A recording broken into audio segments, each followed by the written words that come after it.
Hi friends, MDRT sales kit. இந்த sales கிட்ல my dear friends நம்ம concept செல்லிங்ல insurance சேல்ஸ்ல முக்கியமா என்ன மாதிரி டூல்ஸ் யூஸ் பண்ணி பல MDRT முடிச்சோம் அப்படின்ற விஷயங்கள் தான் இதுல ஷேர் பண்றோம்.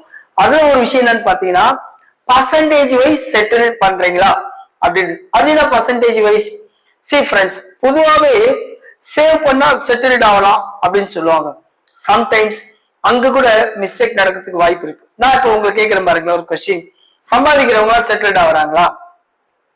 கொஸ்டின் கேட்டா என்ன ஆகும்? நிறைய யோசனை பண்ணுவோம். இல்ல அப்படின்னு ஒரு பதிலாவது வரும். இல்ல ஆன்சர் என்ன வரும்? சேர்த்து வச்சா செட்டில்ட் ஆகலாம். இப்ப ரெண்டாவது கொஸ்டின் கேட்கிறேன் பாருங்களேன், சேர்த்து வச்சு செட்டில்ட் ஆனவங்க எல்லாருமே கரெக்டா இருக்கிறாங்களா அப்படின்னு பார்த்தா அங்கேயும் ஒரு கொஸ்டின் மார்க் வரும். அப்ப சொல்ற பாயிண்ட் என்னன்னு பாத்தீங்கன்னா ஃப்ரெண்ட்ஸ், சம்பாதிக்காம செட்டில்ட் ஆகாதவங்க நிறைய பேர், சம்பாரிச்சும் செட்டில்ட் ஆகாம இருக்கிறவங்க நிறைய பேர், கரெக்டா பிளான் பண்ணி எந்தெந்த இடத்துல எதுக்கு எதுக்கு எடுத்து வைக்கணும் அப்படின்னு தெரியாம கூட செட்டில்ட் ஆகாம இருந்தவங்க நிறைய பேர். ரொம்ப கன்ஃபியூஸ் தான் பண்ணிக்காதீங்க.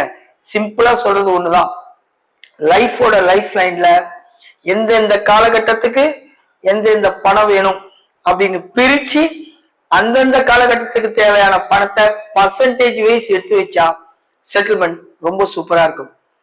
இன்னும் கூட சிம்பிளா சொல்றேன் பாருங்க மை டியர் ஃப்ரெண்ட்ஸ், சம்பாதிக்கிற பணத்தை எதுக்காக எடுத்து வைக்கிறோம், என்ன பர்சன்டேஜ்ல எடுத்து வைக்கிறோம் அப்படின்ற ஒன் லைனை தான் திருக்குறள்ல இருந்து அந்த காலத்து அரிஸ்டாட்டில் இருந்து திருக்குறள்ல இருந்து இன்னைக்கு இருக்கிற சயின்டிபிக்கலா PF வரைக்கும் பர்சன்டேஜ் பேஸ் பண்ணி செட்டில்ட் ஆனவங்க தான் கரெக்டான ஒரு சயின்டிபிக் ஃபார்முலா. ஓகே, இன்னும் கன்ஃபியூஸ் பண்ணாம சப்ஜெக்ட் உள்ள போற பாருங்க.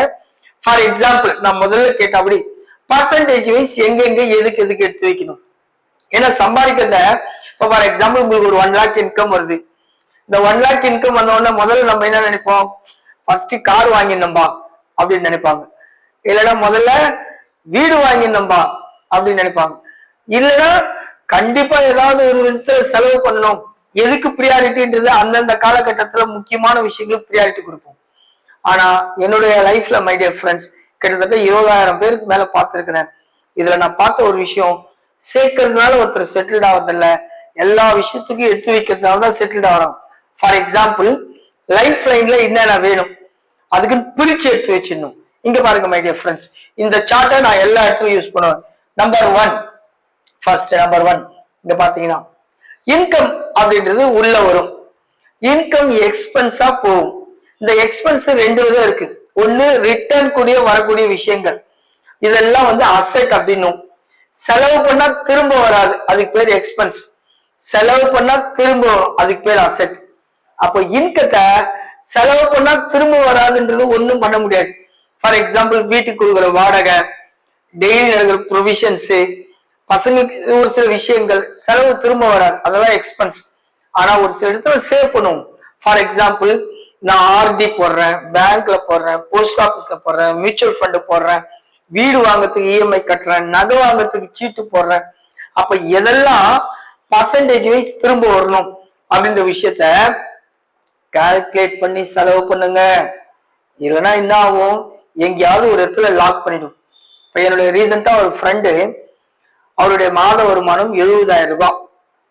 அவர் கிட்டத்தட்ட மை டியர் ஃப்ரெண்ட்ஸ் 55,000 ரூபாய் EMI கட்டுறாரு வீட்டுக்காக. நீங்க சொல்லுங்க, வரக்கூடிய பணத்துல கிட்டத்தட்ட 70-80% ஒரு டிரான்ஸ்பரபிள் அசெட்டுக்கு செலவு பண்ணா மீதி இருக்கிற செலவுலாம் யார் பார்ப்பாங்க? ஒரு கால்குலேஷனே இல்லாம ஏதோ ஒரு இடத்துல போய் லாக் ஆயிடுவாங்க. அப்போ பணத்தை பிரிச்சு வைக்கணும். வீடு மட்டும்தான் முக்கியமா? நான் ஒரு விஷயம் சொல்லிட்டேங்களா உண்மைய, சொந்த வீடு இருந்து வயசான காலத்துல சோறு இல்லாம வாடகை வீட்டுல இருந்து சந்தோஷமா லக்ஸரியா வாழ்ந்து போனவங்க நிறைய பேர். நீங்க எப்படி வாழணும்னு நினைக்கிறீங்க? சொந்த வீடு வாங்குறது தப்புன்னு சொல்ல வரல, எல்லாம் வேணும் வாழ்க்கையில. அதுக்குதான் சொல்றது பர்சன்டேஜ் வைஸ் பிரிச்சு வைக்கணும்.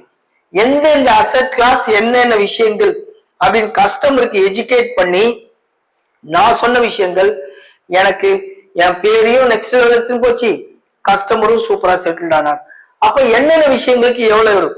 இது ஒரு சிம்பிளா ஒரு கம்ப்ரூவல் மாதிரி ஒரு ஃபார்முலா இருக்கு. நான் எப்ப சொல்லுவேன், 10, 20, 30, 40. திருப்பி சொல்றேன் பாருங்க, 10, 20, 30, 40. இப்படி பர்சன்டேஜ் நீங்க எடுத்து வச்சீங்கன்னா ஃப்ரெண்ட்ஸ் உங்களுக்கு 5 வருஷம் போதும், நீங்க சூப்பரா செட்டில் ஆயிடலாம். ஆனா யாருக்குமே ஒரு ஸ்டாண்டர்டான ஃபார்முலா கிடையாது. அவங்க வயசு, அவங்களோட இன்கம், அவங்களோட லைஃப் ஸ்டைல் மூணுத்தையும் பேஸ் பண்ணி தான் இருக்கு. அப்போ ஸ்டாண்டர்ட் ஃபார்முலா இல்லாம அவங்களுக்கு கால்குலேட் பண்ணோம். டெப்தா இதுக்கான வீடியோஸ் நிறைய இருக்கு, நீங்க நிறைய போய் பாருங்க. நான் உங்களுக்கு சொல்றது கஸ்டமரா சொல்றது பிரிச்சுக்குங்க. ஃபார் எக்ஸாம்பிள் பர்சனல் அசெட், என்னோட லைஃப் வயசான காலத்துல, இப்பெல்லாம் வயசான காலன்றதுலாம் கிடையாது மை டியர் ஃப்ரெண்ட்ஸ். எப்ப இன்கம் ஸ்டாப் ஆகுதோ அடுத்த மாசத்துல இருந்து இன்கம் வரணும். அதுதான் இன்னைக்கு இருக்கிற லைஃப் ஸ்டைல்ல எல்லாரும் பிளான் பண்றது. If you want retire 30, no problem. After 30 every month how much you will earn, you will receive அப்படின்றது ஒரு கான்சியஸ் இருந்துச்சுன்னா 30ல ரிட்டையர் ஆயிடலாம். நோ ப்ராப்ளம் மாட்டாங்க. ஊரை சுத்தலாம், உலகத்தை சுத்தலாம். இல்ல 40, 45 பிளான் பண்ணுங்க. அதுக்கப்புறம் இந்த பர்சனல் அசெட்டுக்கான சோர்ஸ் நீங்க கிரியேட் பண்ணலாம். உங்க லைஃப் நீங்க லக்ஸரியாவோ பீஸ்ஃபுல்லாவோ இல்ல அட்லீஸ்ட் ஒரு ரீசனபிள் லைஃபாவோ லீட் பண்ண முடியாது. அப்போ பர்சனல் அசெட்டுக்கு எவ்வளவு எடுத்து வைக்கிறீங்க? Maybe 10, 20, 30 depends upon the year. Second, family needs இருக்கு. டே டு டே எக்ஸ்பென்ஸுக்கு வாடகை கொடுக்கணும், கத்திரிக்காய், மாங்காய், அது இது வாங்கி டெய்லி ப்ரொவிஷன்ஸ் இருக்கு.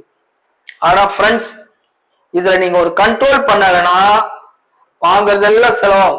ஒரு எக்ஸாம்பிள் சொல்றேன் பாருங்க. நீங்க 3 விதமான எக்ஸ்பென்ஸ் இருக்கு. ஒண்ணுன்னா எனக்கு எது தேவையோ அதை போய் வாங்குறது தேவையான ஒரு எக்ஸ்பென்ஸ். ரெண்டாவது விதமான எக்ஸ்பென்ஸ் இது. முதல்ல சொன்னது தேவையானதை வாங்குறது, காசு எடுத்து போனா தேவையானதை வாங்குவோம். ரெண்டாவது இடத்துலனா பார்க்கறதெல்லாம் வாங்குவோம். அப்படியே போவோம், அப்படியே பேஸ்கெட்ல ஒண்ணு எடுத்து போட்டு போயிட்டே இருக்கும்.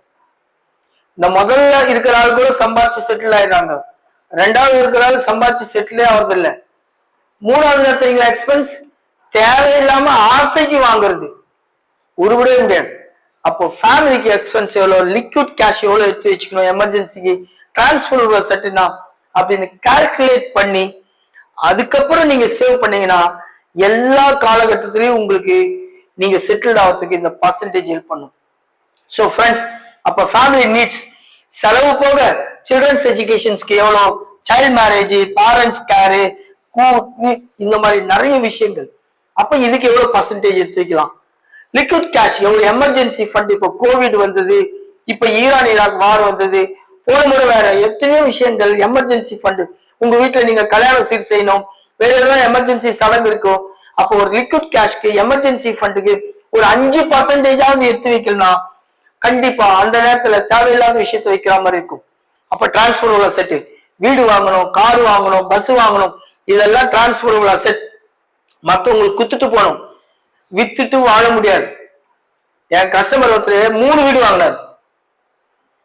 எமர்ஜென்சி, வேலை இல்ல, ஹஸ்பண்ட் ஒய்ஃப் ஒர்க் பண்ணாங்க, சந்தோஷமா இருந்துச்சு. கடற்கரை 1, 2, 3 வாங்கினாங்க. அதுக்கப்புறம் ஒய்ஃப் ஹவுஸ் ஒய்ஃப் ஆனாங்க. ஹஸ்பண்டுக்கு ஒரு கிரைசஸ், வெளியே வந்தாரு. 3 வீட்டுல ஒரு வீடு வித்தாங்க. ஃப்ரெண்ட்ஸ், இன்னைக்கு வரைக்கும் அந்த வீடு வித்துட்டுமே வாழ்க்கையெல்லாம் நொந்து போய் வித்துட்டோம் கவலையிலே செத்து போனாங்க. அப்ப டிரான்ஸ்பர் செட் என்ன அப்படின்னு சொல்லி முடிக்கிற ஒரே ஒண்ணுதான், இந்த கால்குலேஷன் பர்சன்டேஜ் வைஸ் பிரிச்சு பண்ணீங்கன்னா உங்க லைஃப் சூப்பரா செட்டில் ஆகும். நான் எக்ஸ்பிளைன் பண்ணி கொடுத்த இந்த சார்ட் கஸ்டமருக்கு யூஸ்ஃபுல் ஆச்சு, எனக்கு யூஸ்ஃபுல் ஆச்சு. இதுக்கான இன்டெப்த் MDRT செஷன்ஸ்ல நாங்க எடுத்துருக்கிறோம். ஏன்னா இது ஒரு ஃபைனான்சியல் பிளானிங்கோட அடிப்படை, ஸ்டாண்டர்ட் ஃபார்முலா கிடையாது. இது இன்னும் டெப்தா பர்சன்டேஜ் எவ்வளவு இன்கம் எவ்வளவு எடுத்து வைக்கணும் தனி வீடியோவே போட்டிருக்கிறோம் மை டியர் ஃப்ரெண்ட்ஸ். நீங்க கண்டிப்பா அதை பாருங்க, டெஃபினட்டா உங்களுக்கும் மற்றவங்களுக்கும் யூஸ் ஆகும். சொல்லி முடிக்கிற ஒரே விஷயம், சேவிங்ஸ் மஸ்ட். அந்த சேவிங்ஸை பர்சன்டேஜ் வைஸ் நான் எந்த அசெட் கிளாஸ்ல வைக்கிறேன்றது ரெண்டாவது டிஃபால்ட்டா ஒரு மஸ்ட். மூணாவது, எந்த அசெட் கிளாஸ் எனக்கு உதவும், அதுக்கு நான் எவ்வளவு போடணும் பிளான் பண்ணி பண்றது மூணாவது மஸ்ட். இதை மூணுத்தையும் கண்டிப்பா கொஞ்சம் டெப்தா தெரிஞ்சுக்கங்க. ஒரு ஹையர் மிடில் கிளாஸ் மேல போனீங்கனாலே இந்த மாதிரி ஒர்க் அவுட் சூப்பரா புரியும். முக்கியமா 2 லட்சம் 3 லட்சம் மாசம் சம்பாதிக்கிற இடத்துல கிளாஸ் வைஸ், அவங்களுடைய ரிஸ்க் ரேஷியோ வைஸ், அவங்க ரிஸ்க் டிரான்ஸ்ஃபர் வைஸ் எடுத்து வைக்கணும். ஃப்ரெண்ட்ஸ், மீண்டும் பேசலாம், நிறைய பேசலாம். இது இன்னும் கொஞ்சம் பெரிய சப்ஜெக்ட். சூப்பரா ஜெயிக்கலாம். ஒன்னே ஒண்ணுதான், பிரிச்சு வைக்க சொல்லுங்க, சிம்பிளா பேசுங்க. உங்களுக்கு தேவையான இன்சூரன்ஸ் பர்டிகுலர்லி பர்சனல் அசெட்டை குறைஞ்சது 20% வாங்காம வெளியே வராதிங்க. 20% இருந்தாதான் 35% ரீப்ளேஸ்மெண்ட் லைஃப் டைம் கிடைக்கும். ரீசனபிள் இன்ஃபிளேஷனை பீட் பண்ணி கஸ்டமர் அட்லீஸ்ட் ஒரு லோயர் கிளாஸ்ல அவரோட லைஃப் டைம் என்ன இருந்தாரோ 50% ஆகுது ஏஜ் லைஃப்ல வாழும். அடுத்த வீடியோல பார்க்கலாம், டெப்தா பார்க்கலாம், சேர்ந்து ஜெயிக்கலாம் ஃப்ரெண்ட்ஸ்.